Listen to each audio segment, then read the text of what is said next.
Hi மக்களே! உண்மையிலேயே பார்த்தீங்கன்னா, இவரு கேட்ட கேள்வியில அவரும் சைலன்ட்டே ஆயிட்டாரு ஓபின்னு சொல்லிட்டு.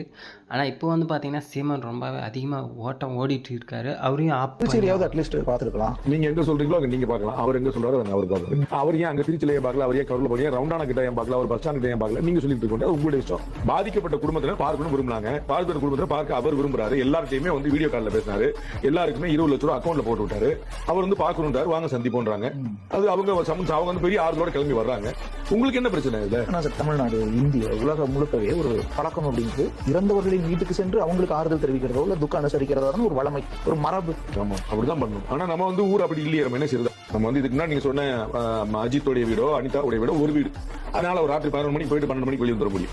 இது 27 வீடு. நீங்க ஒவ்வொரு வீடும் கடந்தோம்னா 2வது வீட்டுல ஆள் கண்டுபிடிச்சோம். அப்ப திரும்பி ஒரு அசம்பாவிதம் நடக்கக்கூடாது. நடக்கிறதுக்கா 4 பேர் காத்துட்டு இருப்பாங்க. காவல்துறையில பண்ணணும். அதான் 27 வீட்டுக்குள்ள போனோம். ஒரு வீடு கிடையாது, 27 வீட்டுக்கு போலீஸ் அப்படி பர்மிஷன் வாங்கிடலாம்ல. கேட்டுட்டே இருக்காங்க. அது உங்களுக்கு தெரியும்.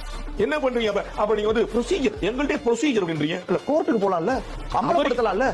நீங்க போங்க பாஸ். அவர் ஏன் கோர்ட்டுக்கு போ, வீட்டுக்கு போ, ரோட்டு போய் அவருக்கு தானே பிரச்சனை. அவர் பார்த்து உங்கள்கிட்ட சொன்னாரா எனக்கு பிரச்சனை? நான் திரு விஜய் உங்கள்கிட்ட அழுதாரா? 27 குடும்பத்தில் உங்களை அழுதாரா?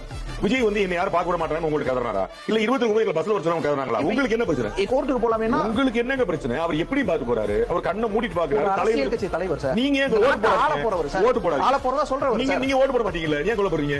ஓட்டு போடுறது கொலைப்படுறாங்க. கூப்பிட்டு பாக்குறது. உங்களுக்கு என்னங்க பிரச்சனை? நீங்க கதறி அழுதுட்டே இருங்க. என்ன பிரச்சனை? எதிர்க்கட்சி 41 பேர் இறந்ததுக்கு யார் காரணம் கவலைப்பட மாட்டீங்க. அதுதான் சார். அது சிபிஐ விசாரிக்க பார்த்தாரு. கூட்டு வந்து பார்த்தாரு. சிபிஐ விசாரிக்குது. அவ்வளவுதானங்க. வழக்கு பதிவு எஃப்ஐஆர் ஃபைல் பண்ணிருக்காங்க. அவ்வளவுதானங்க. வேண்டாம் தானே சொன்னீங்க. எதுக்கு தமிழ்நாடு போலீஸ் மேல நம்பிக்கை தானே கேட்டீங்க? இது ஒவ்வொரு தடவையும் சந்தர்ப்பங்களில் கேட்பீங்க. அது எப்படி கேட்பீங்க நீங்க? அது எப்படி கேட்பீங்க? ஆமா, அண்ணா நகர் சிறுமி பாலியல் ஒன்றுக்குள்ளாகும் போது வேண்டாம் சொல்லி கேட்பீங்க. திருப்பத்தூர் விஜய்க்கு நீங்களே அஜித்துக்கு நீங்களே கொடுத்தீங்க. எப்படி கொடுத்தீங்க? அதையே கேட்க மாட்டீங்க. அப்ப தமிழ்நாடு போலீஸ் மேல நம்பிக்கை இல்லை உங்களுக்கு. அவ்வளவுதான். நீங்க சரியான ஊபி. உங்களுக்கு நான் சர்டிபிகேட் கொடுக்குறேன்.